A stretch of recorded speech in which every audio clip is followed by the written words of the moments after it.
It means nothing. VITA just means nothing. Just like the HP Thunderbolt means nothing, or HTC. I mean, nothing. So how do you guys feel about that?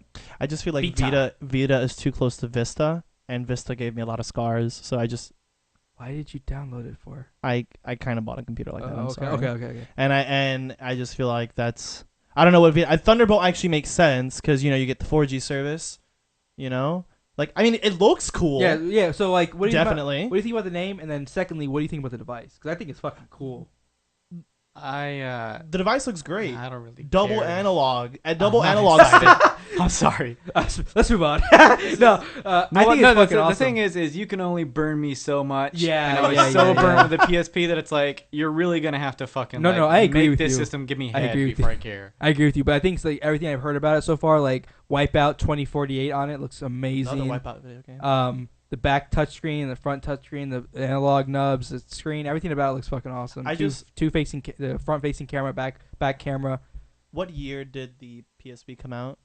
Well, what year did it come out? Like let me look it up real quick. 04, 05? 05. It was 05. It was 05. And I love how like everyone's like, we want double analog sticks. And 2011, here they are when touchscreens are dominating everything. Yeah, March 15, 2005. I mean, things look kind of promising for it, but again, I'm so burned that it's like, or March 24, I'm gonna need it to have sorry. it in my hands, like playing, like, all right, okay, I can be excited about this. Well, like the games I've seen so far, like I said, Wipeout 2048, Uncharted.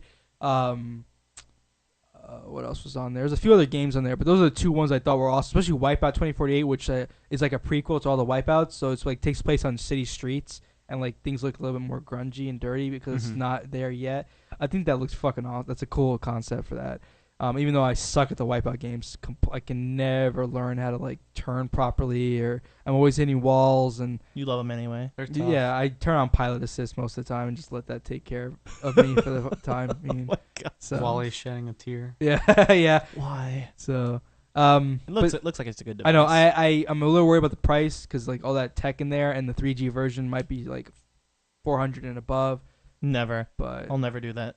You'll never buy that? I would never buy that for $400. Yeah, no, I agree. So, but I have a feeling that's what it's going to be too. It's going to be like, look, this is a premium device, hardware device that we have, and I'm going to be like, no, in this age, it's kind of getting hard because you have to compete against smartphones now, right? And the cheaper games. And even though Sony came out and said that the PSP we fucked up because we tried to make it too much like a portable PS2 and didn't offer anything more than that, right. And B, they really said that we can't compete with like smartphones, but you just said it, you can't compete with smartphones. So what are you gonna do to pull me away from my Android? They're gonna release the Sony Ericsson device that. Well, the Xperia Play looks pretty cool, and not because of the emulators, just because of the D-pad and the buttons. Yeah. Because there's a lot of games in there that like there's emulators on the market first of all, and secondly, like any other game that you want to download off the store that uses a fucking digital pad, like Xenoia 2 uses a digital pad and it doesn't control very well. It plays like shit when you're trying to do that. But with a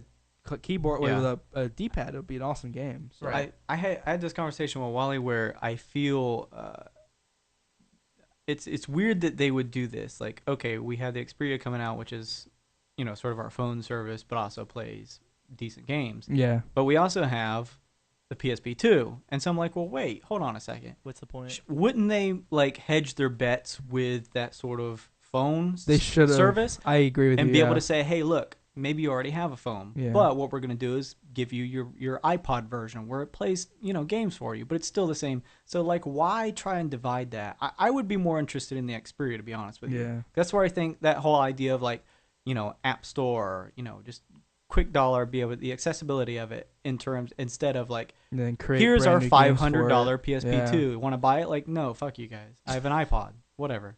Yeah. So, all right. Well, we're gonna go our next topic. We're gonna preface it with a trailer. It's a completely awesome one. So here we go. Is there audio?